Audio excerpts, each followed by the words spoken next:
Welcome to Satsang. Good morning. Good morning. Could you please speak about overcoming suffering? Okay.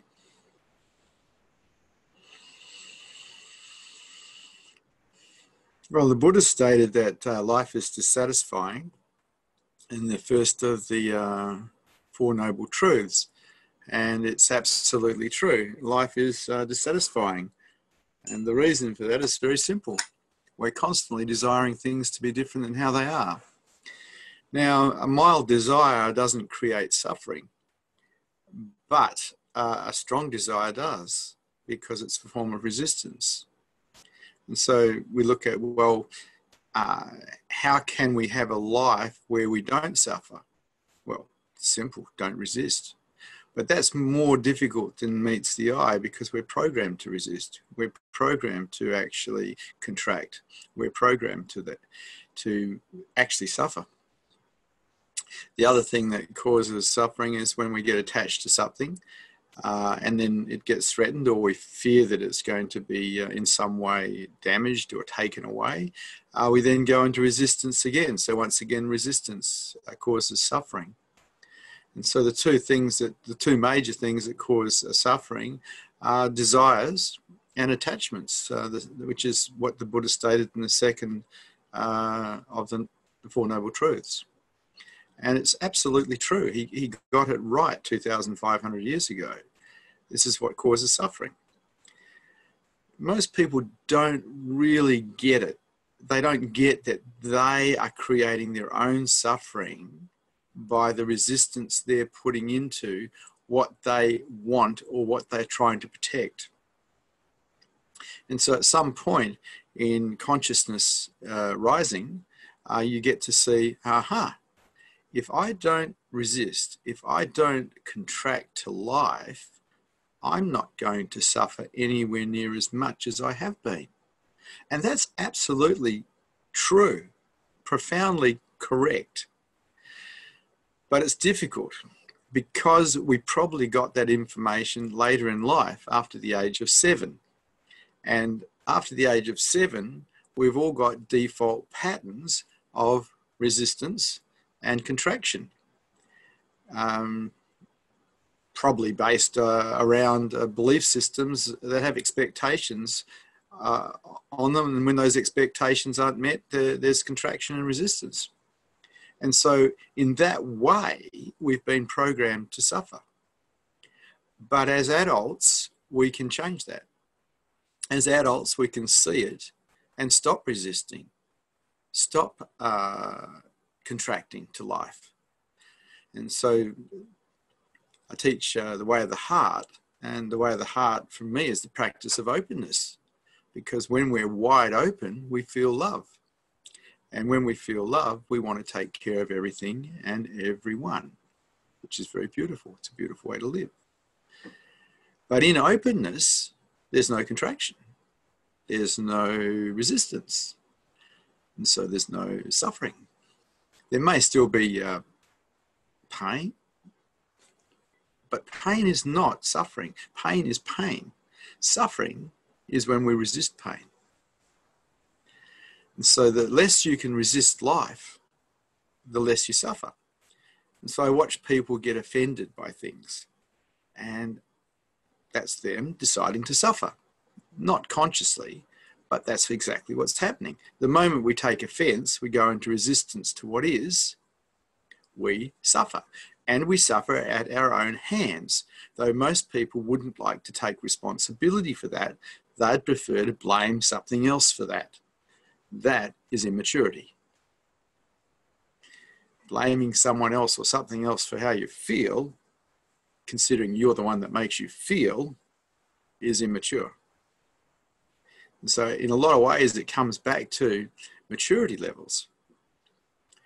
How willing are you to take responsibility for your life?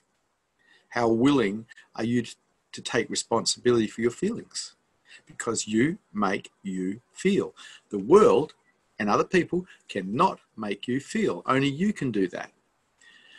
The world can do things you don't like. People can do things you don't like. but you're the one that makes you feel. And so you create the resistance or the non-resistance. In other words, you create your suffering. And this is how we create our reality, by the way we think about the world, through our reactions. So, how to not suffer? Stop resisting life. Learn to be open. Learn to accept life. That doesn't make you ineffective. You can still change things from acceptance, from openness. It just means you don't suffer while you're doing it. Now, when we look at this from a perspective of intelligence, it is not smart to create suffering for yourself.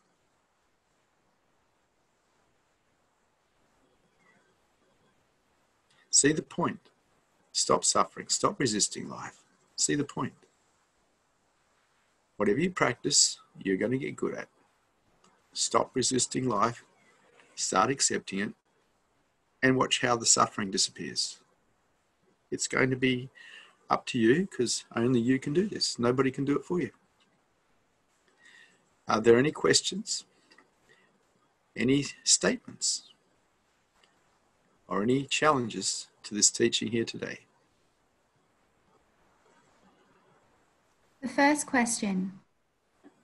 Willingness is required for higher consciousness. Is there anything we can do to train willingness in ourselves?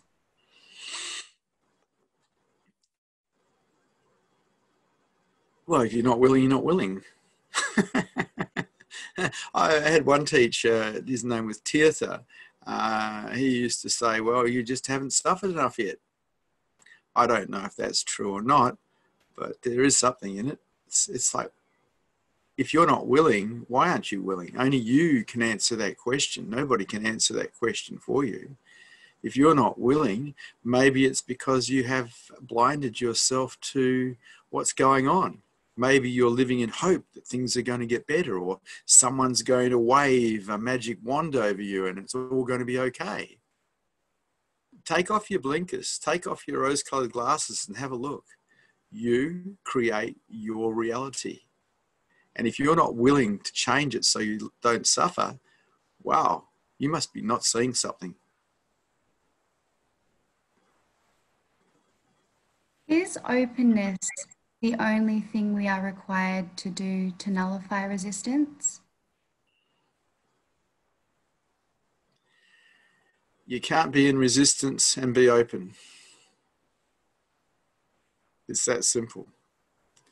And so openness is wonderful because you can practice it when nobody knows you're practicing it. People can be having an argument with you and you're practicing openness. In other words, you're practicing non-resistance and non-contraction. Nobody needs to know.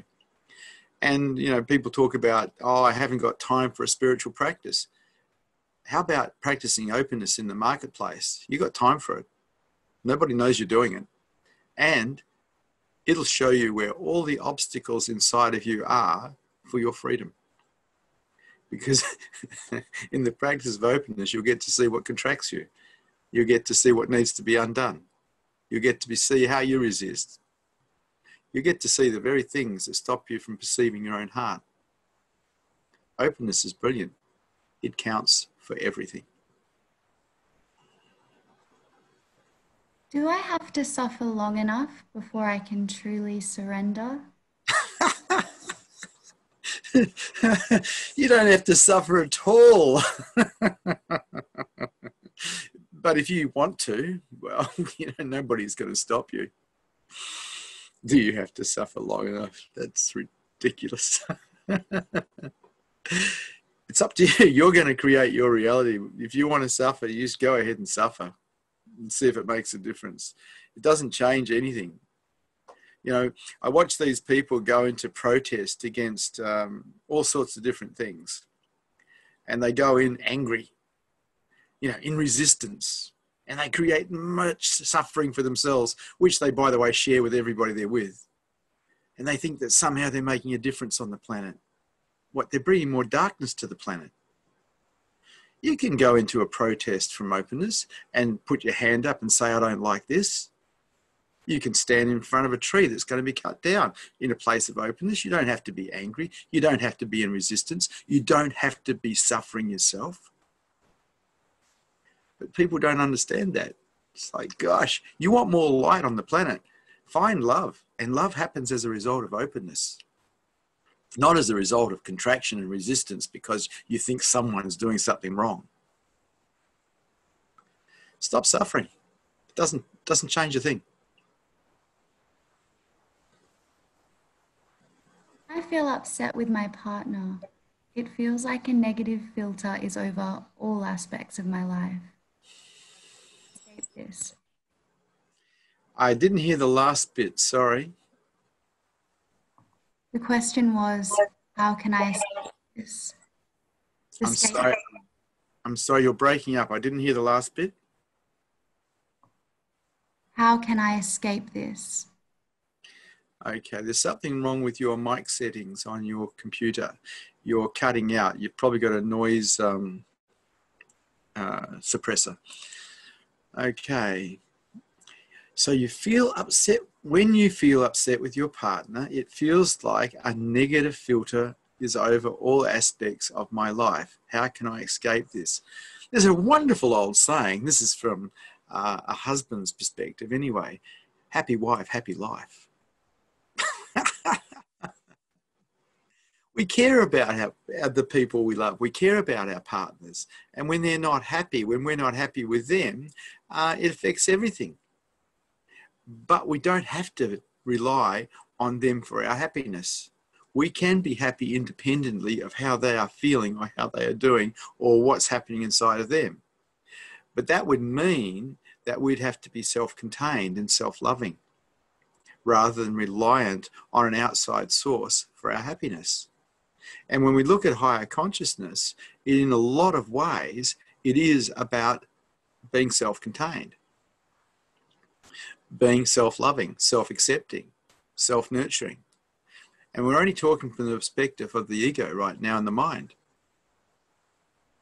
But a mind that is self-nurturing can rest. A mind that is not self-nurturing is constantly looking for nurturing outside itself. So it's affected quite strongly by what happens outside itself. And you say you're upset with your partner. Oh dear. The world is never ever going to agree with everything we want. Being upset is a choice. You don't have to be upset. You can make it okay. You don't have to be in the relationship if you don't want to. You can create communication if you want to change things. But being upset, is that some form of you're trying to manipulate your environment? I don't know. Have a look for yourself. There's no point. You're just creating suffering. For what? What does that change? I don't see any point in suffering. I don't see any point in resisting life. There's just no need for it. You have to volunteer to do it. Life is the way it is. Things aren't going to go the way we want all the time. We don't have to suffer as a result of that.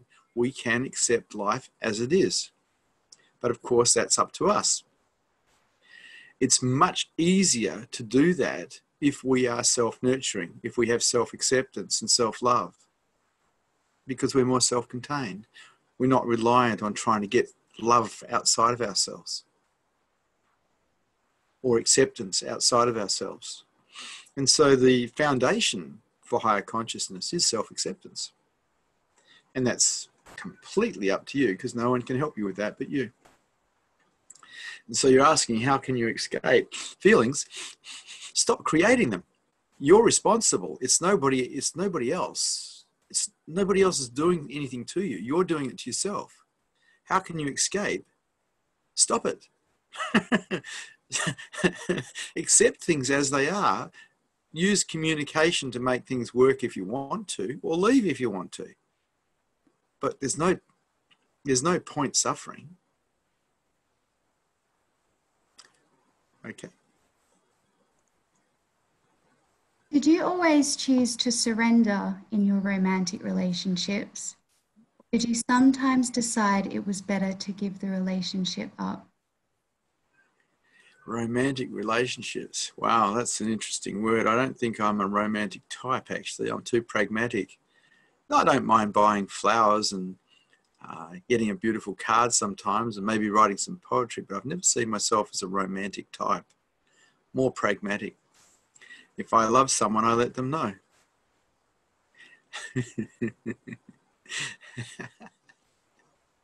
I don't think I've ever been asked that question before. Can you repeat the question for me? I got caught on the romantic bit.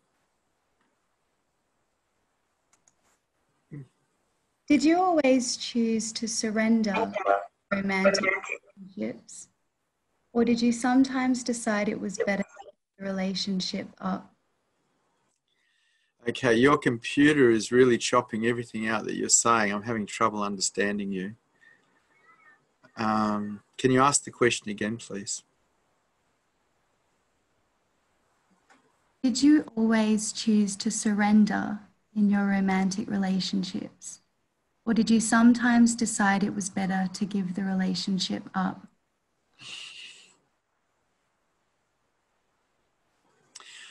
I've never been one to give up relationships. I've been more or less the guy that tries to make them work rather than give them up. I had a couple of rules involved in personal relationships, and those rules were no abandonment, no threat of abandonment, and no anger.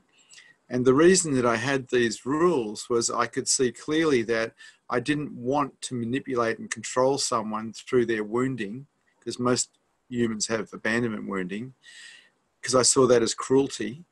And I saw anger as a form of violence, and I didn't want to be violent with my partner or anyone else for that matter. A lot of people don't see anger as violence, but I actually do. I see anger as violence. We're injecting someone with toxic energy when we're angry with them. And so there were the two rules that I had. And so this idea of surrendering, I'm more accepting than anything else. Everybody's different. Nobody's going to agree with everything you have to say, no matter who they are. People from the same family have differences, different understandings. And so I found that acceptance is the key to making relationships work. You have to accept the other, the good, the bad, and the ugly of the other, and keep communication open. That works. Relationships are difficult to navigate because you've got two people who want to control their environments together, and they have different understandings of how to do that. And so it's always a little difficult. And sometimes it's very difficult, and maybe you do need to leave the relationship because it's just too destructive. But I've never been one to leave relationship. I've been one to try to build bridges and make it work. I remember my teacher, Osho Rajneesh, talked about relationships. He said, it doesn't matter what woman you get together with, learn to surrender. Learn to accept, and then you can use the relationship for higher consciousness. And I heard that clearly. And so every relationship I've been in since the early 80s has been an opportunity to practice acceptance and surrender, because it's the people who are close to us that can show us where we're still stuck inside ourselves, where we haven't shown up with love, where we're still in resistance. So no abandoning. A viewer on Facebook has asked, I am really struggling being with people close to me when they are stoned or intoxicated. How do I manage this?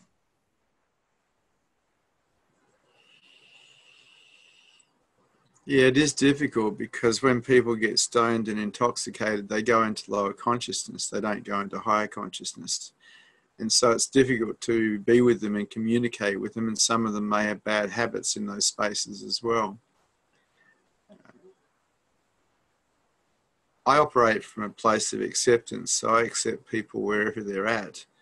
but I don't live with people who get stoned or get intoxicated. It's not one of the things that I'm involved in. I'm involved in higher consciousness, and I don't really get involved in lower consciousness at all. And once upon a time, a long time ago, yeah, that could have been me. And so there, but for the grace of God goes I. But I saw the light, and I saw that basically is just a form of escapism. People medicate themselves to make themselves feel better, because life is hard. It's hard for every human being. And I've always seen that people who actually aren't into higher consciousness, if they're medicating themselves on legal, illegal drugs, well, alcohol's a drug as well, it's like, it's okay. It's okay that they do that. I don't have a problem with it. If they're into higher consciousness, though, it's the wrong way.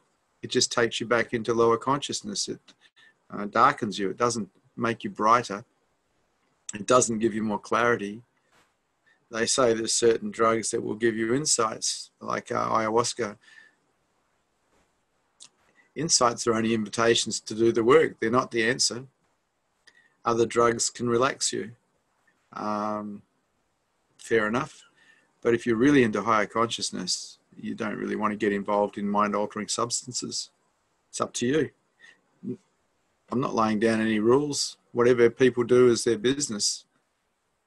But if you're into higher consciousness, you need clarity, not unconsciousness, not dream. Most drugs take you into dream. And dream is lower consciousness.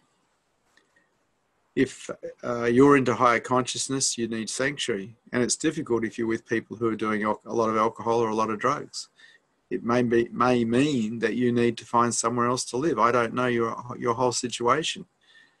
But here's the thing about higher consciousness. It's always best to be with people going in the same direction, whatever that direction may be, if you want to get to the end, get to the goal. And so people who are into higher consciousness tend to hang out with people who are into higher consciousness. People who are into lower consciousness tend to hang out with people who are into lower consciousness. Birds of a feather flock together. I've left behind many groups in my life for different reasons. And some of those groups were involved in alcohol and drugs because I'd left that scene. I didn't want to know about it anymore. I didn't want to listen to someone talking to me from a stoned place about rubbish. Maybe if I was stoned, it would sound interesting and reasonable. But when you're not stoned and when you have clarity, it just sounds like rubbish. And so it's difficult. It's going to be up to you. What are you going to do? There could be some hard choices here for you. If you're into higher consciousness, it's always best to hang out with people who are into a higher consciousness. Always. Oh, and people who do drugs, really and truly, are they into higher consciousness or are they just escaping something? Have a look. The next question is from Kalimba. Hi, Kalimba. Good morning, Vishrant. That question just triggered a memory in me there. I remember Osho being asked in discourse one time, Osho, can you tell us, what do you think about drugs? Are they okay? And he said, this is an interesting question. If you are the master, then it is okay. If the drugs are the master, then it is definitely not okay. And that sort of resonated with me. Yeah, he's talking about addiction.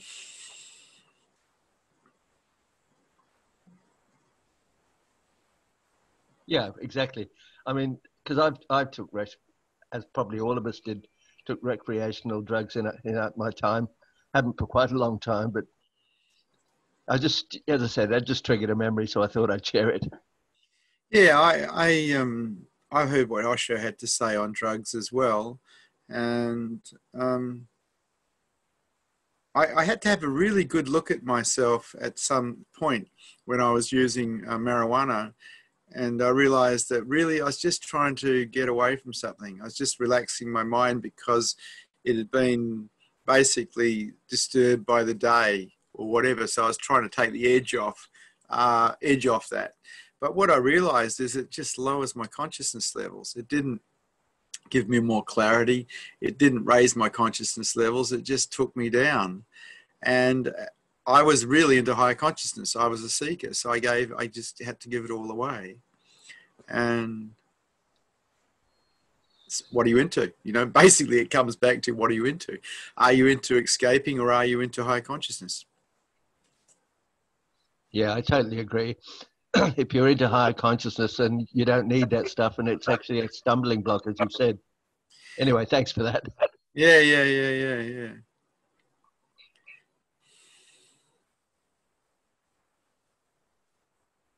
The next question. Sometimes I experience prolonged, ongoing pain, and it feels like suffering. How do I differentiate between the two or change my point of view about the pain? And this question comes from a viewer. Okay. So prolonged pain is chronic pain. Yeah. See, I have one answer and I don't have a second answer. And the answer is acceptance. The pain doesn't go away because we accept, but the suffering does. The suffering that we have is created by our resistance to pain. Pain is just pain. In acceptance, the pain doesn't go away, but the suffering does. And so it's up to you. It's hard for us to learn acceptance because it's not part of our programming, primal programming, but it is possible. And so for my life, I've accepted pain because I've been involved in basically a lot of sports that were painful. So I actually found ways to accept pain. And in learning to accept pain, the suffering left, but the pain sometimes didn't. So I only have one answer, and that's acceptance. But also, you know, if you can find medications that'll take the pain away, if it's physical pain, there's nothing wrong with that. That's up to you too. I teach acceptance because it is the answer to freedom, and there actually isn't another one.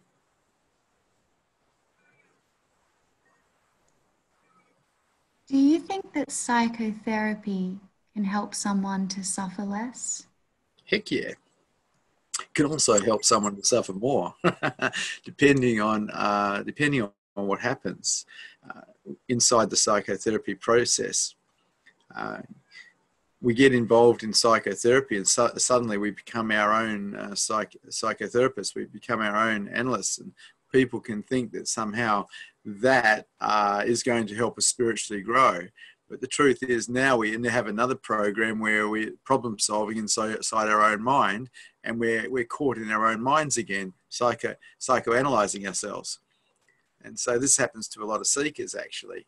They get caught in psychoanalyzing themselves and think that somehow they're raising their consciousness levels when the truth is they're dreaming, because if you're analyzing yourself, you're dreaming. And it becomes a pattern because we've all been programmed at school to seek problems and solve them. That's what we were taught at school.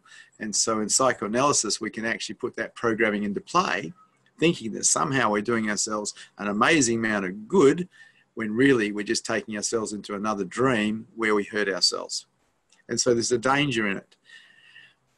What's best is developing a silent witness that just watches the mind. And then we see it all. No need to analyze, no need to work it out, no need to rationalize. We just see it.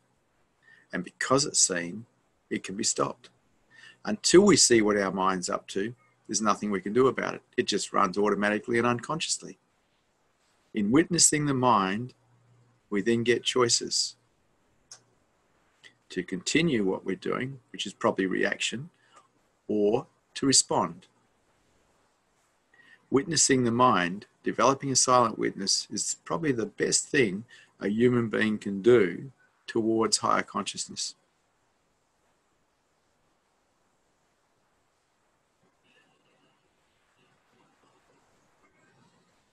If those that we love become destructive in their substance abuse, is it okay to completely remove them from our lives, or is this unsupportive?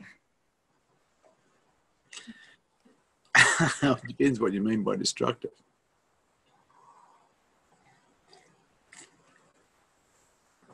See, it's a very hard question to answer because I don't know the circumstances. I don't know the situation.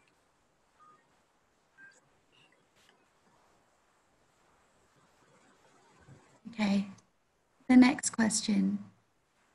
It's been shown that mindfulness training helps people. Sorry, you just broke up completely. I didn't hear you. It's the last question on the screen. Yeah, there's something wrong with the microphone in your system. I can't understand what you're saying half the time. It has been shown that mindfulness training helps people manage physical pain too. What is your understanding of how this works? Well, wherever we put our awareness, we live. It's very simple. If you put your awareness on pain, you live as pain. And so we go through different processes during the day. If we're sad for some reason and we put our awareness on sadness, we live as sadness. If we're angry and we put our awareness on anger, we live as anger. If we have pain, we put our awareness there, we live as pain. Wherever we put our awareness, we live. And that's it's the same for people who are awake. Awareness is on awareness, then a person basically lives as beingness. Well, that's a little bit hard to say. Awareness on awareness is just awake. Awareness on anything is where we live, though.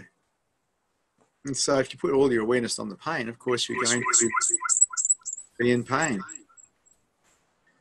Someone's playing the system.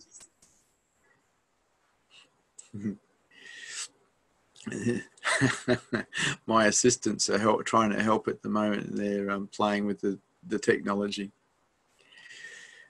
So if we put awareness on an ambient awareness, mindful of everything around us at once, then we're not focused on one thing. The pain will seem like it's less.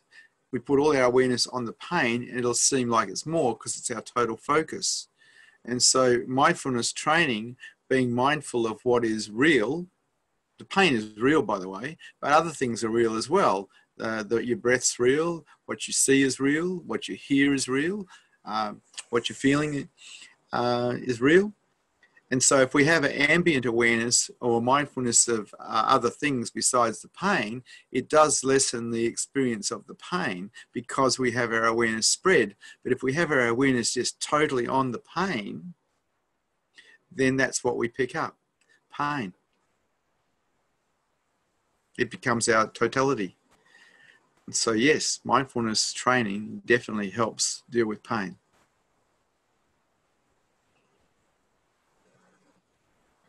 Is the ego addicted to suffering?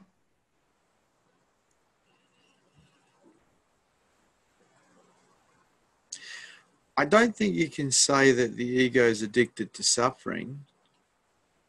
You can say that people are unconscious and they don't know what they're doing. If you're not aware of that you're creating the suffering by what you're doing, well, you're ignorant and you actually haven't had a look. And so I don't think there's an addiction from the ego side to suffering. I think it's just ignorance that creates suffering in people, because as your consciousness levels rise, you get to see that you create that suffering. So why would you want to do it?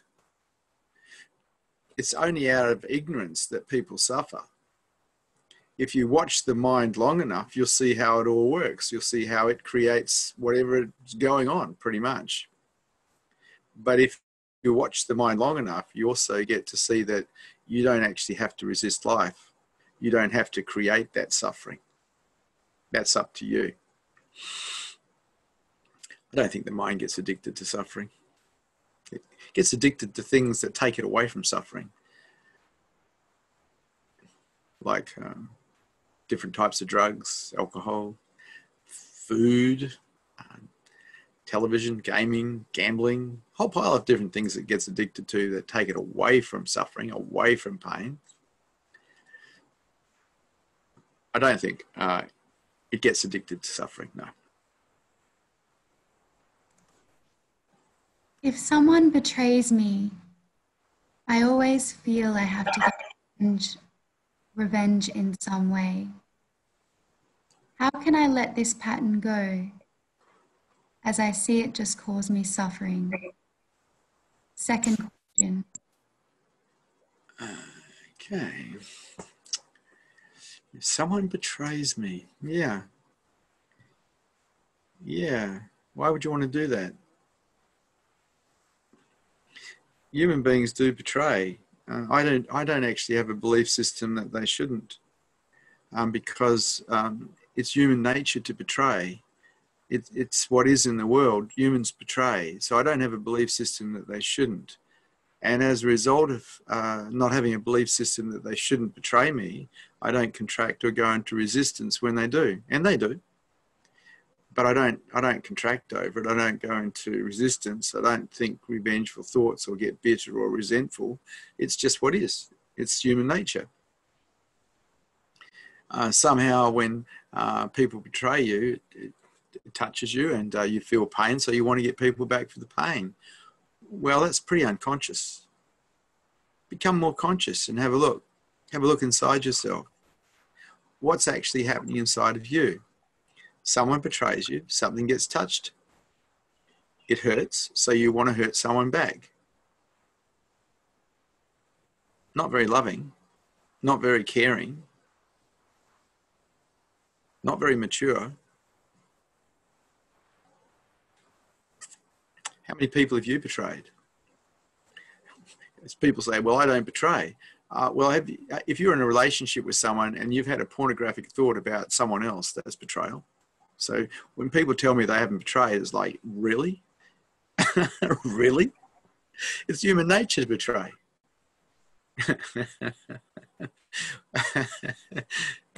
Really? Sort of, what is it? He who hath not sinned, let him or her cast the first stone, as Jesus said.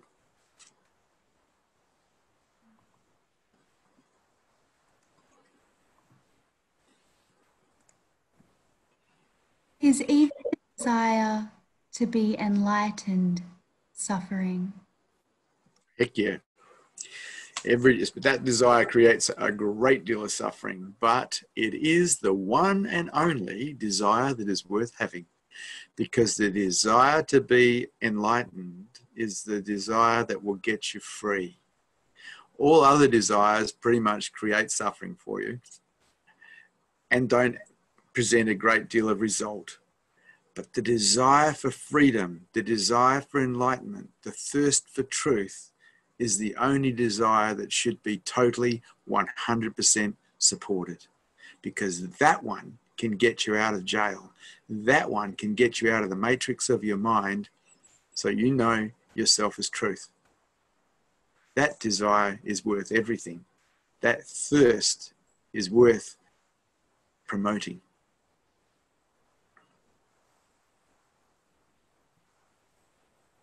The next question is from Satya.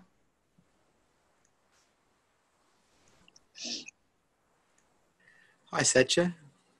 Hello, Vishrant. Vishrant, my question is physical illness effect on our consciousness? Can do. Depends what the physical illness is, how it affects the mind.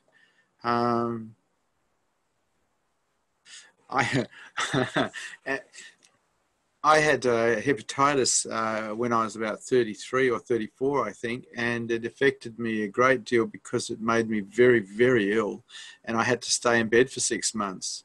And it affected my consciousness brilliantly because I just meditated for 6 months. So yes, physical illness can really affect your consciousness.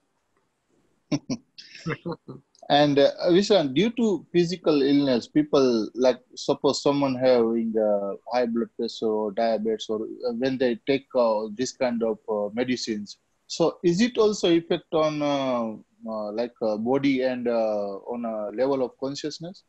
Can do, depending on what the drug is. A great deal depends on how the drug that they're taking affects the mind. But the mind can learn surrender. And once it's learnt surrender, it's learnt all it needs to learn for higher consciousness and for enlightenment. Okay. Thank you, Vishrant. Okay. Thank you, Satya. A viewer has said, can you explain what betray means? Betray. So you're in relationship with someone, and you have a deal whereby you guys don't sleep around, you just sleep with each other, and your partner decides to go and sleep with someone else without telling you.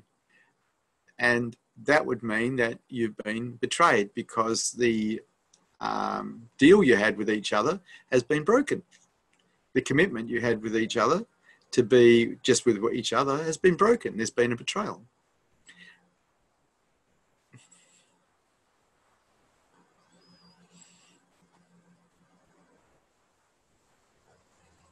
Why is having a pornographic thought? Okay, you're breaking up completely. I didn't get any of that. It's the last question on your screen. Okay. Can't use whatever you're using to record. You can't do this again because I'm just not picking you up. So why is having a pornographic thought about someone other than our partner betrayal? Because it is.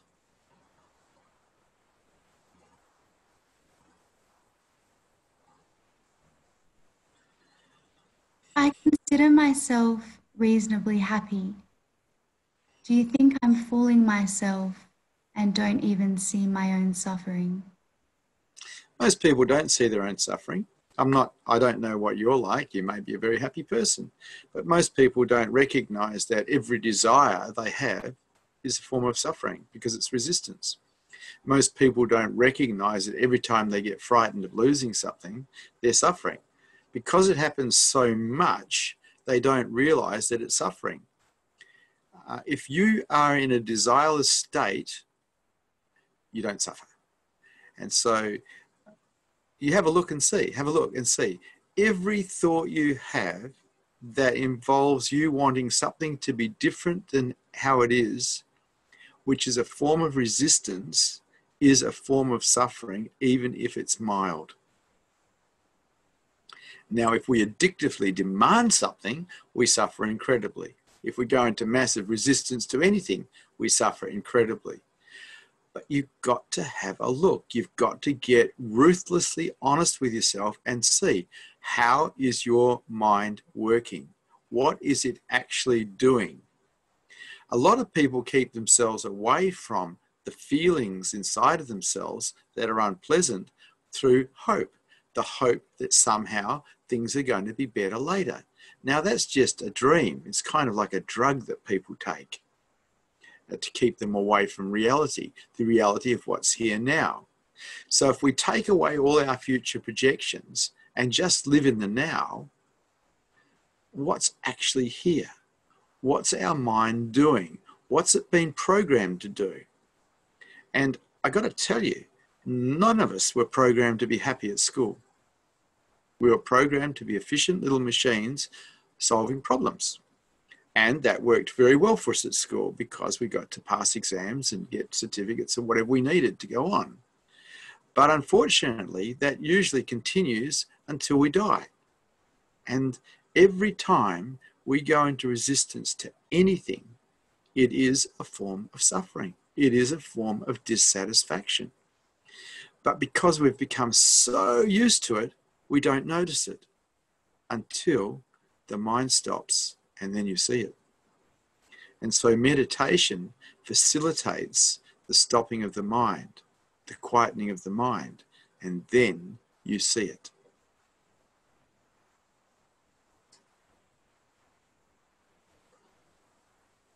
So there is no way to be without suffering, without an equanimous mind. You want to stop suffering, wake up. Or stop resisting life, that'll do. It's up to you. You're creating it, you're creating the suffering, you can stop it. Stop resisting life. Be free. Accept life as it is. Stop taking offense. Stop being a victim. These are all things you create, and they're all things that are within your control. You create your reality by the way you think. So if you're creating suffering through resistance, stop it.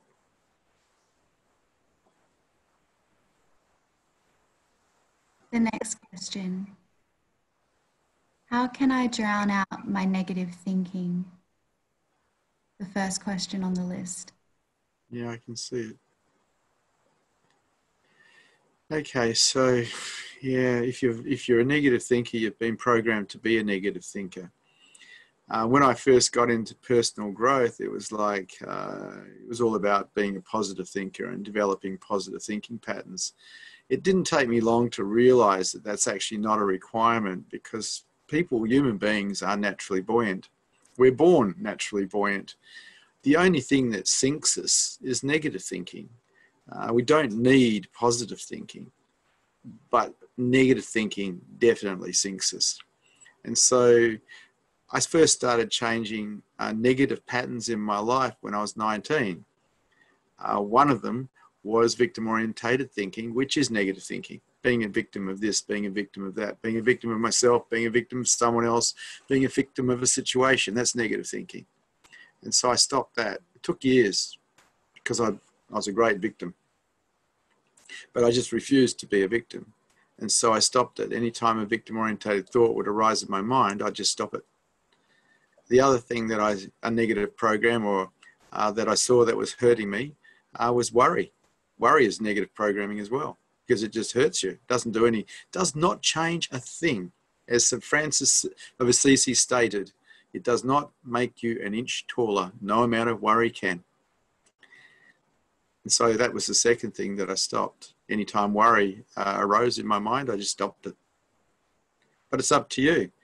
You asking to drown out negative thinking, that sounds negative in itself. Just stop it. You find yourself being negative, stop it. Every time it arises, stop it until it doesn't come anymore. Whatever we feed in our mind grows. If you feed the negative thinking, it grows. Stop it. Atrophy it. Up to you.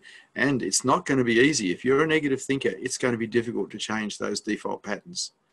But what else you got to do? It's the best thing you could do. Raise your consciousness levels. Stop thinking negatively, because negative thinking does not raise consciousness levels. It keeps you locked in lower consciousness and suffering. You're in control of your mind, nobody else. It's up to you.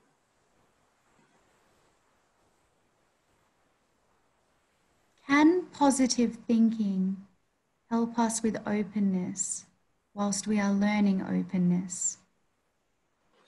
I don't promote positive thinking. I don't promote any form of thinking, really. Positive thinking, nah. Just don't negative think. Human beings are naturally buoyant.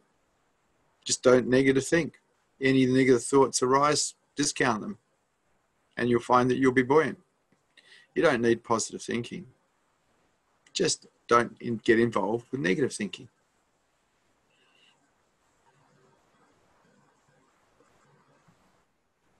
What do you mean when you say human beings are naturally buoyant? Well, I don't know if you've ever been involved with small children, having your own, or being involved with maybe someone else's, but they're naturally buoyant. We're born buoyant. We're born bouncy. We're born up. We're not born down. We're resilient. I think it's part of the survival mechanism of being a human being. It's not until we develop negative ways of thinking that we sink ourselves. Have a look for yourself. Find a relative or someone who's got a little kid. See how buoyant they are. And you would have been like that when you were little as well. So what happened?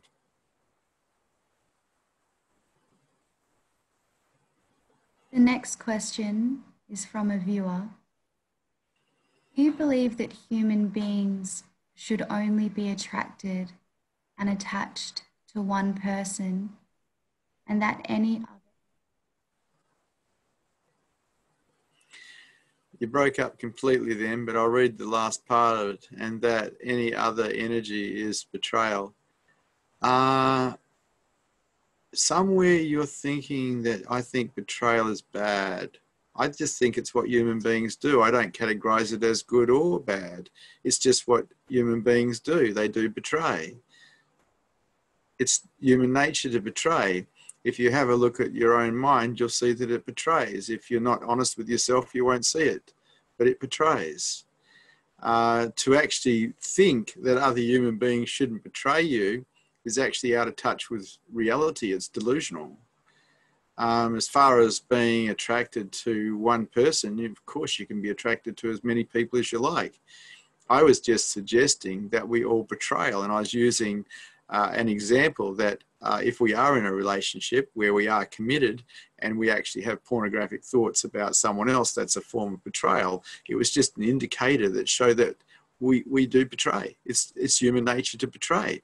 I'm not making a statement that we shouldn't be attracted or you're not attracted to more than one person, because that would be also out of touch with nature, because we probably are. I'm just stating that human beings betray. It's part of their nature. When we are perceiving love more of the time, is that an indicator we are resisting life less? Yes.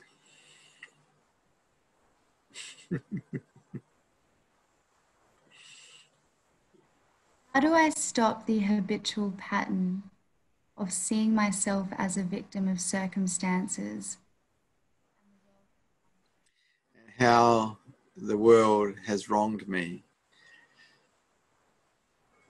Yeah, that's victim-orientated thinking. That's one of the first things. When I was 19, I decided to change, because quite often people who are victim-orientated are angry people, because they take offense and they blame and they get angry. And I was an angry young man, and I could see how destructive that was. And I could see clearly that it was created by my victim-orientated thinking. And it's easy to see people as wronging you, because we can get very critical. But any time we take offense, we're creating suffering for ourselves. I just really saw the point that to be a victim of anything is a voluntary act. Bad things may happen, but you have to put your hand up to be a victim of them. It's a choice. People think it's not a choice. Yes, it is a choice. We create ourselves as victims, or we create ourselves as not. I just see life as it is. Not good, not bad, just as it is.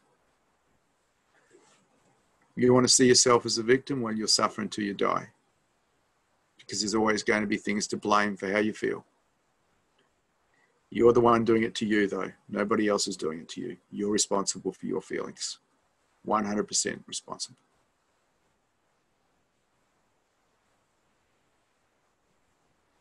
Is being a victim based on our belief systems, or it's just programming?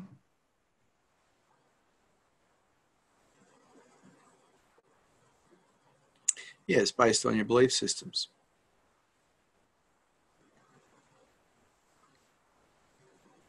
I'll give you an example of that. Look, I remember when I was quite young, I was mugged in Perth City by a couple of bikies.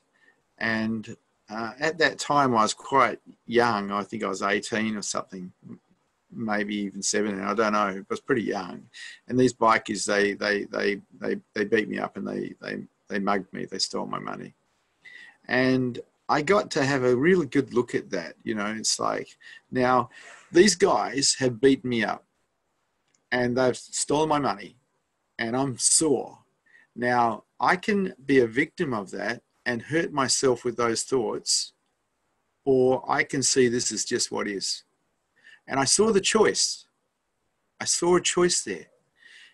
Now, if I become a victim of it, I'm going to hurt myself more and more and more, because I'm likely to run that story of being beaten up and robbed over and over again. And every time I do, I'm going to stab myself. Or I can not be a victim of it, choice, and see it just as what is, not rotate the story over and over again and hurt myself over and over again, because they did what they did once. Now I can do it to myself over and over again by being a victim, by thinking I'm a victim. And I just chose not to. I just chose not to be a victim, because I could see the point. I'd already been robbed. I'd already been beaten up. Why did I have to do it to myself over and over and over again by running victim-orientated thoughts about it? I didn't. It was a choice. So I chose not to be a victim.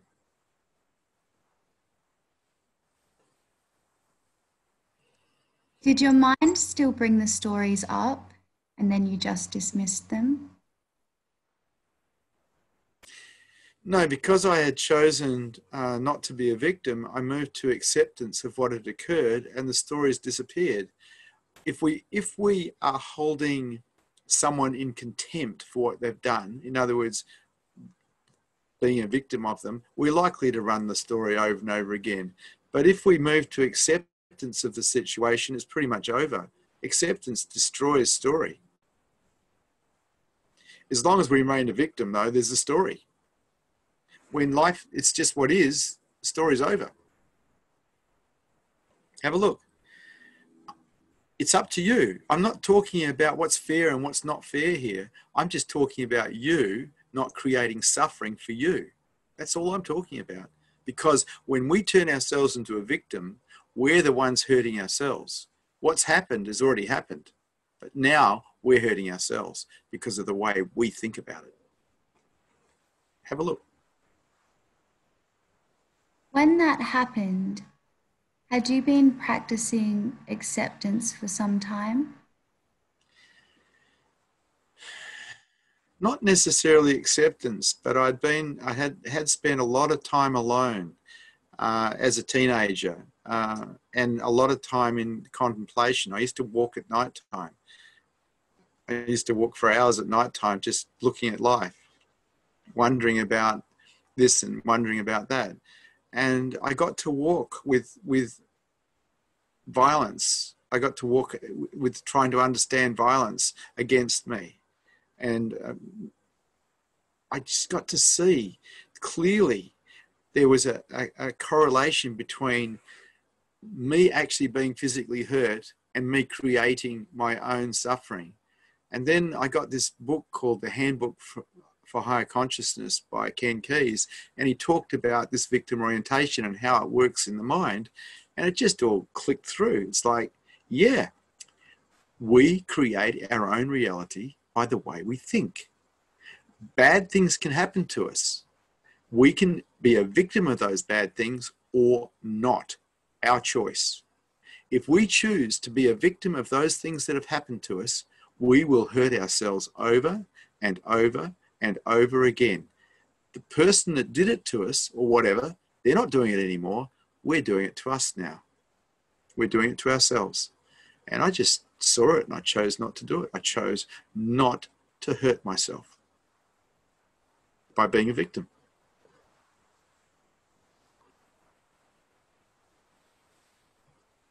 It is time. It is time. Thank you for Satsang. Good to see you brave hearts here today.